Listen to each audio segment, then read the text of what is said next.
Sam Karman, bonjour. Eh bien bonjour. Le visiteur, Dieu et Freud doivent avoir énormément de choses à se dire puisqu'ils ne sont d'accord sur rien. Ouais.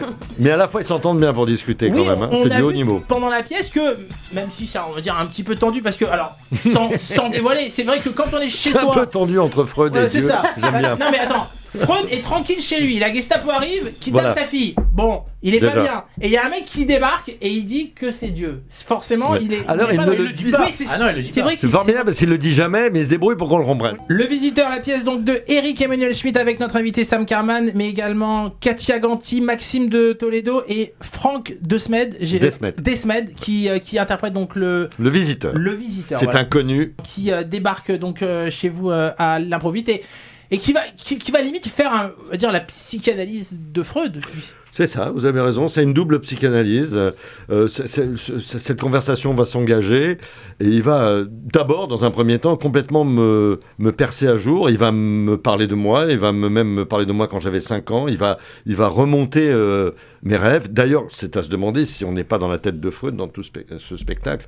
C'est là où la mise en scène de Johanna Boyer, je ne sais pas si vous l'avez cité. Je ne l'ai pas cité et vous faites bien de le faire. Et adroitement, boum, et bien faite parce que justement on reste, mais c'est aussi la pièce qui est écrite comme ça, c'est-à-dire on se demande toujours qui est ce visiteur, cet inconnu, est-ce Dieu, est-ce un fou que le nazi cherche et revient à plusieurs reprises me questionner, est-ce que je ne cache pas ce type-là, etc., etc. Et tout ça est un prétexte à Théodicée. Et là, je regarde. Théodicée, Ouais. en 2 mots. Non, C'est un prénom. Non, c'est un mot très C'est qui, savant celui-là, qui compte bien au Scrabble. Et la Théodicée, c'est le questionnement de la croyance en Dieu, posé comme postulat. Si Dieu existe, pourquoi laisse-t-il tout ce mal se faire entre les hommes sur Terre ? Et la réponse des croyants, c'est de dire, je vous ai déjà donné la liberté, vous voulez pas que je m'occupe de tout, donc c'est votre problème, les gars. Voilà, en gros. Et vous, Sam Karman, est-ce que vous croyez en Dieu ? Perso, non. Ouais. Je crois aux hommes. Je crois aux hommes de bonne volonté. Je crois qu'on n'a pas besoin d'être élevé dans la religion pour savoir ce que c'est que le bien ou le mal. Je crois que j'ai pas besoin d'avoir une culture religieuse pour m'apercevoir quand je fais des choses bien, quand je tiens des promesses ou que je ne les tiens pas, parce qu'il dit ça, Schmitt, dans la pièce. Le mal, c'est la promesse qu'on ne tient pas. Donc non, je ne crois pas en Dieu. Je pense que ceux qui croient en Dieu ont plus de chance que moi. Ma mère croyait en Dieu. Elle était très, très, très croyante. Elle est partie maintenant, mais et j'ai vu comment elle est partie sereinement. Elle m'a dit, ne t'inquiète pas, moi, je suis tranquille. Et j'ai parlé souvent à ma mère. Je dis, mais franchement, quoi, tu crois derrière C'est formidable, maman, mais moi, je peux pas le croire, ça, tu vois. Pour moi, c'est des histoires pour enfants, quoi. Ça ne marche pas. Du fait que vous ne croyez pas en Dieu, est-ce que ça a été plus facile pour vous de rentrer oui. dans la peau de Freud Que de Dieu, oui, c'est sûr. Non, parce que vous, j'aurais imaginé Freud. Ah oui, ça tombe bien, c'est le rôle qu'on m'a proposé. oui. Franchement, quand je dis l'homme est dans un souterrain, le croyant avance en pensant qu'il y a une lumière au bout du tunnel, l'athée avance en sachant qu'il n'y a rien au bout du tunnel. Voilà, il y a juste, après la fin du tunnel, c'est sa propre fin à lui. Il dit des choses comme ça. Et je suis content de le dire. Alors, ça ne veut pas dire que je me régale, hein, parce que je sors tout à l'heure, je prends ma moto, j'ai un accident. Voilà, c'est fini. Enfin, puis je suis plus un perdreau de l'année, donc un jour ça va m'arriver, quoi, d'être au bout du chemin. Et là, j'aurais eu que la vie que j'ai eue, mais la vie que j'ai eue, voilà, je me suis débrouillé pour la kiffer sans arrêt, cette vie, et j'encourage tout le monde à le faire, mais pas au détriment des autres. Voilà, et ça pourrait être un truc catho ou un truc religieux, ce que je dis non, c'est un truc d'athée, ça. C'est-à-dire que faut pas s'emmerder, les gars. On n'a pas beaucoup de temps à passer sur Terre. Il faut l'aménager, la planète, parce qu'il n'y a que ça qui compte maintenant. On est tous d'accord là-dessus. Il faut se la faire cool. Vas-y. Dans la pièce, justement, on a l'impression que Dieu, il essaye de convertir Freud, justement. À quelle religion, on ne sait pas, mais au moins à croire en lui. J'ai pas l'impression, je suis pas tout à fait d'accord. Justement, je trouve que c'est la force de Schmitt. Il nous prend pas en otage. Il nous dit pas, tu ne crois pas, t'es un con. Tu crois, t'es un mec super. Non, il fait thèse et antithèse. C'est-à-dire qu'il donne tous les arguments, tous les biscuits. Il les donne à Freud pour défendre son athéisme. Merci Schmitt. Mais aussi, il dit, il fait dire à Dieu, mais si tu ne crois en rien, et si tu es toi le roi de l'athée, alors, quand tu auras un môme qui viendra te voir et qui dira « C'est quoi le sens de la vie ?» Ben là, je suis bien emmerdé pour répondre, effectivement. C'est quoi le sens de la vie ? Parce que si c'est juste la parenthèse qu'on s'ouvre là, alors c'est quoi la vie des mômes qui, à 20 ans ou 22 ans, ça s'est arrêté pour une raison ou pour une autre ? Tu fais « so what, quoi ?» On a l'impression dans la pièce, c'est que Dieu vient parler à Freud parce qu'il a un peu peur que Freud devienne une sorte de remplaçant un peu. Dans votre philosophie, vous dites moi je ne crois rien, mais justement Freud vient aider pour les moments comme la mort, comme la maladie. Il dit en gros que le religieux c'est de l'ordre du désir et que lui il se place dans la vérité, dans ce qui est vrai. Néanmoins, pourquoi il vient ce visiteur, donc ce Dieu il vient par rapport à cette lettre, à ce laisser-passer. Freud, au début de la pièce, sa fille lui dit signe le papier, parce que sans le papier, il s'en fout. J'explique juste. Pour quitter Vienne, Freud doit signer un papier disant que les Allemands ont été gentils. Voilà, gentils comme tout avec lui. Voilà. Et ça, il veut pas le signer parce que et il se pense intouchable. Et puis arrive ce nazi, et le nazi, il prend la fille et lui fait direct Gestapo. Et là, il commence à prendre peur. Et là, il faut signer ce papier. Et il hésite. Et en fait, la pièce, c'est un peu un prologue. Au moment où il hésite, c'est là que la pièce démarre, puisque c'est l'arrivée de ce visiteur. Et là, tout l'enjeu, c'est dans sa tête, je signe. Et en fait, le visiteur, il est là pour la fin de la pièce, lui faire signe. Non seulement sauve ta peau, mais sauve aussi la peau d'autres juifs qui seraient bien contents de foutre le camp. Mais est-ce que justement, cette partie-là ne montre pas que l'athéisme et la psychanalyse de Freud a une limite? Quelle limite? Ce doute, ce moment où il ne sait pas comment faire, comment réagir, et ben ces réponses-là, elles sont peut-être amenées par ce visiteur. C'est-à-dire pour montrer une limite à la psychanalyse. Pas à la psychanalyse, mais à la réalité de la vie, à l'athéisme, au fait d'être... Mais vous êtes en train de me dire que c'est pas possible que l'athéisme bute sur quelque chose qui ne marche pas. Non, c'est ce que veut m'expliquer la pièce. Ça veut dire qu'à un moment, Freud, qui pourtant est le chantre d'une certaine forme d'athéisme et d'une psychanalyse, lui-même bute sur une question fondamentale. Oui, mais attention, apparemment, il y aurait peut-être 2 lectures à la pièce. Mais il y en a même plusieurs, il n'y en a pas que 2, il y en a 50. Il faut que le visiteur peut aussi être une représentation ou être un fou, parce qu'on peut croire à un moment que c'est un fou. D'être un fou aussi, mais j'ai entendu aussi que tout peut se passer dans la tête de Freud. Donc les réponses seraient apportées par lui-même, par Freud, par une partie de lui-même, et pas par un dieu. C'est une lecture aussi. La parole est à la défense. Non, mais moi, c'est une des lectures que j'ai vues, mais c'est peut-être une lecture par rapport à ma propre éducation. C'est peut-être l'objectif de la pièce. Et puis, ayant un tout petit peu lu certains livres de Freud, je me dis que justement, Freud, puisqu'il a écrit un livre sur Moïse et le monothéisme. Mais c'est son dernier livre qu'il a écrit pour vraiment affirmer justement son athéisme. Il ne nie pas les Écritures, il les met en perspective, il les met donc dans l'histoire de l'humanité et il en fait des lectures psychanalytiques justement de ces Écritures. Ok.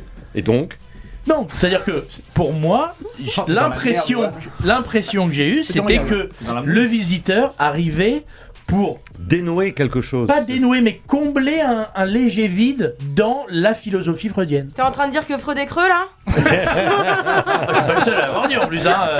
Michel Onfray, il a écrit un livre complet sur ça. Oui, mais c'est pas le copain, c'est sûr. Ce qui est intéressant, c'est que chacun peut finalement avoir son interprétation de la pièce par rapport à ses connaissances et son vécu. Mais c'est pour ça quand je dis que l'auteur nous prend pas en otage, parce que il a déclaré, Schmitt, il est croyant, il croit, mais il a nettement Schmitt.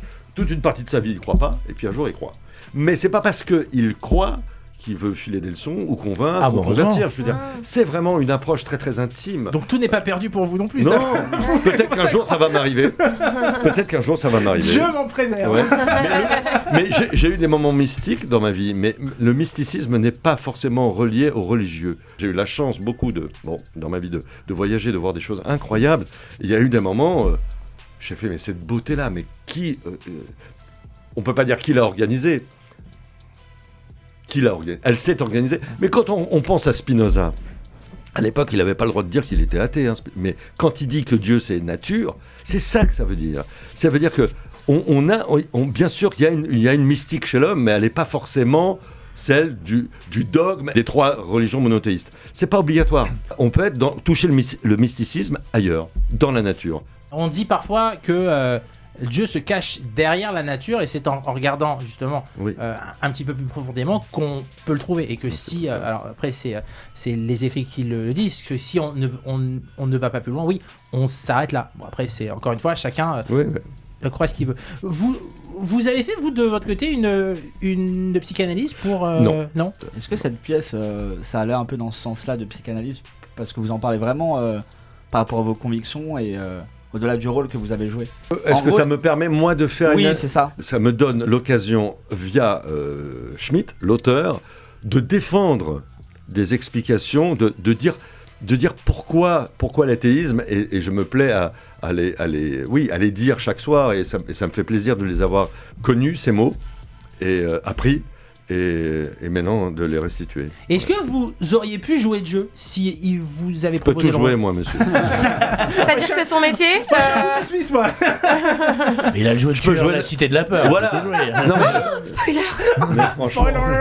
Mais franchement, c'est vrai.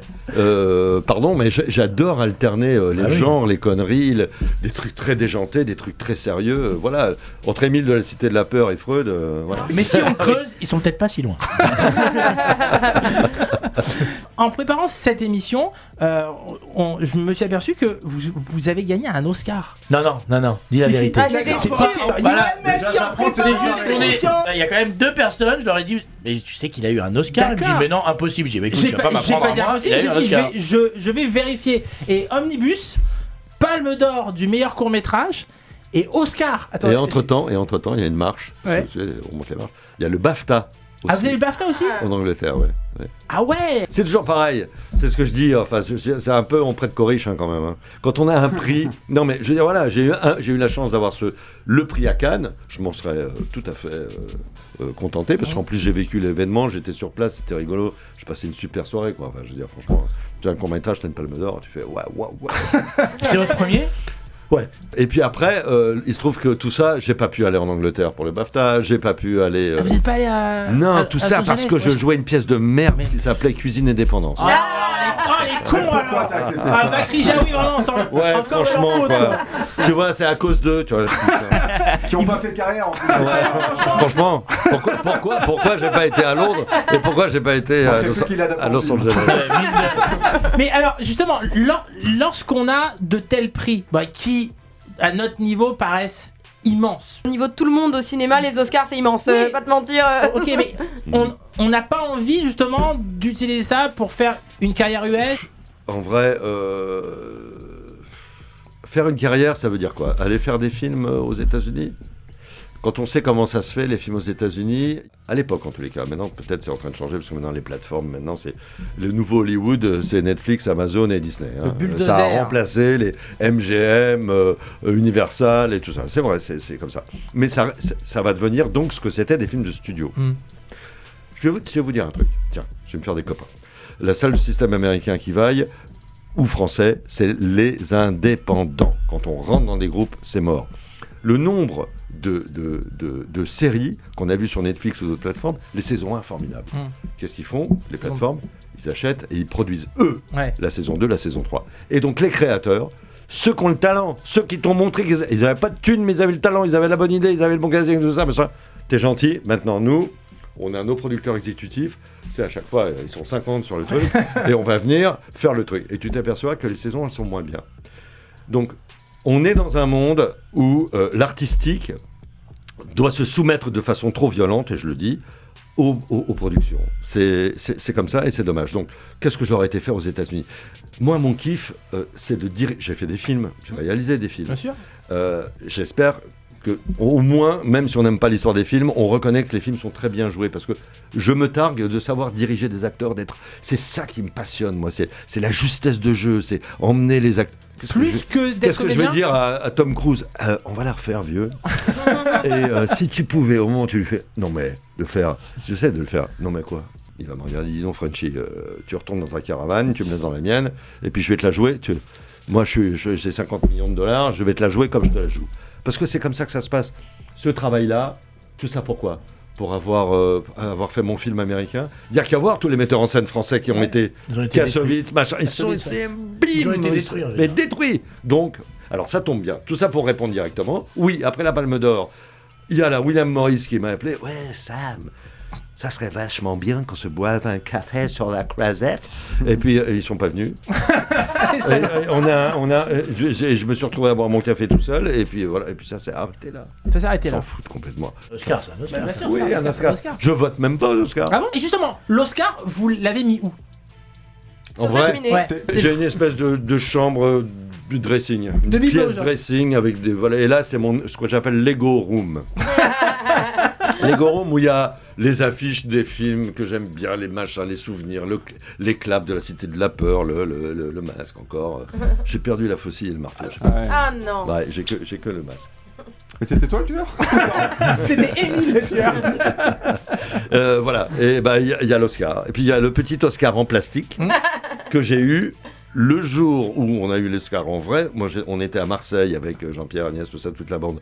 On jouait à Cuisine et Dépendance. Et le soir, Dominique Buzet, qui était le directeur du théâtre du Gymnase à l'époque, à Marseille, à la fin de la représentation, il a fait tomber des confettis et tout. Et il a dit à l'audience, regardez ce garçon-là, il a eu un Oscar. Et puis il m'a donné un petit Oscar en plastique.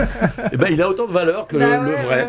Et en plus, il est pas pelé. Alors que le vrai qui est doré, il perd sa dorure, il est tout moche. Ah, tout est faux aux États-Unis, tu vois. Non, mais ça dure pas.